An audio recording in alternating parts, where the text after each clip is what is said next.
जय श्री राधा रानी सरकार की, जय श्री कृष्ण भगवान की, जय श्रीमद् भागवत महापुराण की। मंदिर श्री बंसी वाले महात्मा यूट्यूब चैनल की ओर से हम आप सभी भक्तों का हार्दिक अभिनंदन करते हैं। आज हम आपको सुनाने जा रहे हैं श्रीमद् भागवत महापुराण के 12वें स्कंद के 9वें और 10वें अध्याय की परम सुंदर कथा। इन अध्यायों के नाम हैं मार्कंडेय ऋषि को महाप्रलय का दर्शन और भगवान शिव तथा माता पार्वती जी का महर्षि मार्कंडेय जी के पास जाना।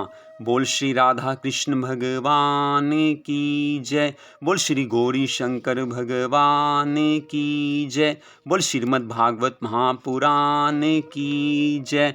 अब 9वां अध्याय। श्री सूत जी महाराज शौनक आदि ऋषियों से आगे की श्रीमद् भागवत महापुराण की कथा का वर्णन करते हुए कहने लगे हैं कि हे ऋषियों, जब ब्रह्मा जी के एक दिन प्रमाण आयु पाने पर भी मार्कंडेय ऋषि ने और अधिक तपस्या तथा ध्यान किया, तब श्री नारायण भगवान जी ने उन्हें दोबारा दर्शन देकर पूछा है कि अब तुम क्या चाहते हो। ऋषि ने हाथ जोड़कर उत्तर दिया है कि हे भगवान, मुझे अन्य किसी वस्तु की अभिलाषा नहीं है, परंतु मैं आपकी माया का थोड़ा सा कौतुक देखना चाहता हूँ। श्री हरि विष्णु भगवान जी कहने लगे हैं कि हे ऋषिवर, आज से 7वें दिन हम तुम्हें अपनी माया अवश्य दिखाएंगे, परंतु तुम चैतन्य बने रहना। ये वरदान देकर श्री हरि विष्णु भगवान जी अंतर ध्यान हुए हैं।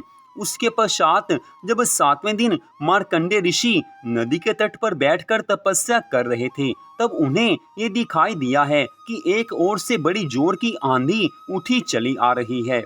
उसी समय चारों ओर से प्रलय का समुद्र उमड़ता हुआ उनके निकट आ पहुंचा और जिस पर वे बैठे थे वहां अथाह जल हो गया। ऋषि उस जल में गोता खाने लगे। वे कभी जल में डूब जाते और कभी ऊपर उछल आते थे। कभी मगरमच्छ आदि जलचर उन्हें अपने मुंह में निगल जाते और कभी बाहर उगल देते थे। जब मार्कंडेय ऋषि की समझ के अनुसार हजारों वर्षों तक ये क्रम चलता रहा, उस समय वे अपने मन में अत्यंत लज्जित होकर ये विचार करने लगे हैं कि अब तो श्री हरि विष्णु भगवान जी मुझे इस जल से बाहर निकाल लें। ऋषि ने अपने मन में ध्यान किया। उसी समय माया रूपी जल के अंदर एक टापू और उस पर एक बरगद का वृक्ष दिखाई देने लगा है। कुछ ही देर में उस वृक्ष के पास वो जा पहुंचे हैं। वहां जाकर उन्होंने ये देखा है कि बरगद का एक पत्ता दोने के समान बना हुआ है। उस दोने में एक छोटा सा अत्यंत सुंदर बालक लेटा हुआ है। वह अपने पांव के अंगूठे को हाथ में पकड़े हुए मुंह में डालकर चूस रहा है। मार्कंडेय ऋषि समीप जाकर उस बालक की सुंदर छवि को देखने लगे। उसी समय उन बालक रूपी भगवान ने अपना श्वास खींचा तो उसके साथ ही मार्कंडेय ऋषि मच्छर की भांति उनकी नाक के छिद्र में घुस गए।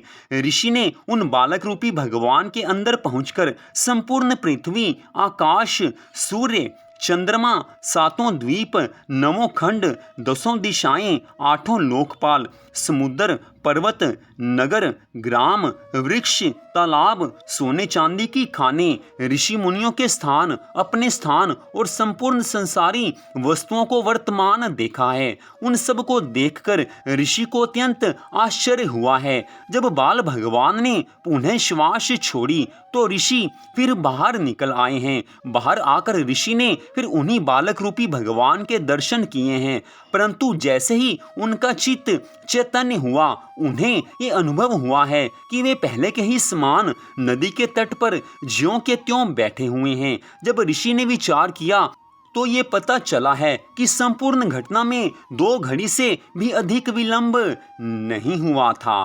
अब 10वां अध्याय। श्री सूत जी महाराज आगे की श्रीमद् भागवत महापुराण की कथा का वर्णन करते हुए कहने लगे हैं कि हे शौनक आदि ऋषियों, माया रूपी महाप्रलय का कौतुक देखने के बाद मार्कंडेय ऋषि ने ध्यान धरकर श्री नारायण भगवान जी से प्रार्थना की है कि हे प्रभु, मुझसे ये बड़ा अपराध हुआ है जो मैंने आपकी माया को देखने का वरदान मांगा। हे स्वामी, आपकी माया को ब्रह्मा इत्यादि देवता, बड़े बड़े ऋषि मुनि और योगी भी नहीं जान पाते हैं। फिर मेरी क्या सामर्थ्य है जो मैं उसे पहचान सकूं। श्री सूत जी महाराज कहने लगे हैं कि हे ऋषियों, श्री नारायण जी की महिमा को जानने के लिए सब छोटे बड़े जीव अपनी सामर्थ्य के अनुसार परिश्रम करते हैं, परंतु कोई भी उनके भेद को नहीं समझ पाता। हे ऋषियों, एक दिन भगवान शिव और माता पार्वती जी नंदी पर सवार होकर गणों को साथ लिए हुए चले आ रहे थे।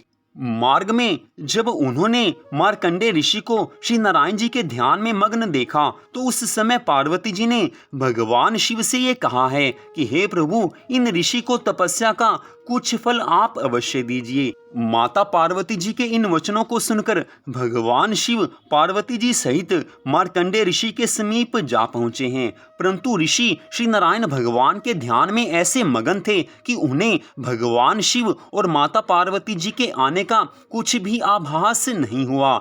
ये देखकर भगवान शिव ने उनके हृदय में प्रवेश करके श्री हरि की चतुर्भुजी मूर्ति को अंतर ध्यान करके वहां अपना प्रकाश फैला दिया।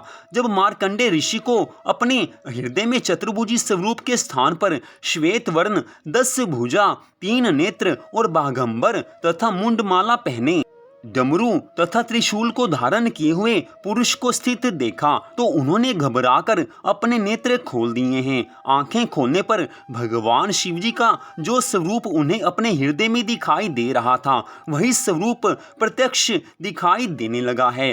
भगवान शिव शंकर जी महाराज हंसकर कहने लगे हैं कि हे ऋषिवर, जिस महाप्रलय में 14 भुवनों का नाश हो जाता है तथा कोई भी प्राणी जीवित नहीं बचता, उस महाप्रलय को तुमने अपनी आंखों से देखा है, इसलिए हम आपके दर्शन करने के लिए यहाँ आए हैं। जिस प्रकार मुझे अपना भक्त प्रिय होता है उसी प्रकार मैं श्री नारायण भगवान जी के भक्तों को भी अपना ही प्रिय समझता हूँ। भगवान शिव शंकर जी महाराज जी के श्रीमुख से इन वचनों को सुनकर मार्कंडे ऋषि ने उन्हें और माता पार्वती जी को दंडवत करते हुए कहा है कि हे नाथ, मैं आपसे यही वरदान मांगता हूँ कि श्री नारायण जी और आप दोनों के चरणार विंदों में मेरी भक्ति सदैव बनी रहे। उस समय भगवान शिव शंकर जी महाराज कहने लगे हैं कि हे ऋषिवर, तुम एक कल्प तक चिरंजीवी रहकर कभी वृद्धावस्था को प्राप्त नहीं होगे। तुम्हारे हृदय में मेरी तथा श्री नारायण जी की भक्ति सदैव बनी रहेगी और 18 पुराणों में से एक पुराण तुम्हारे नाम से प्रकट होगा। इतना वरदान देकर भगवान शिव शंकर जी महाराज माता पार्वती जी सहित वहां से अंतर ध्यान हुए हैं। तो यहीं पर आज की इस कथा का विश्राम होता है। मंदिर बंसी वाले महात्मा यूट्यूब चैनल की ओर से आज की इस कथा को सुनने के लिए आप सबका हार्दिक धन्यवाद। भगवान श्री राधा कृष्ण जी की, भगवान श्री गौरी शंकर जी की, श्रीमद् भागवत महापुराण की अनंत कृपा सदा आप सब पर, आपके परिवार पर बनी रहे, इसी मंगल कामना के साथ जय श्री राधा रानी सरकार की, जय श्री कृष्ण भगवान की, जय श्रीमद् भागवत महापुराण, जय श्री सुखदेव जी महाराज की। जय जय श्री राधे, जय जय श्री राधे, जय जय श्री राधे श्याम।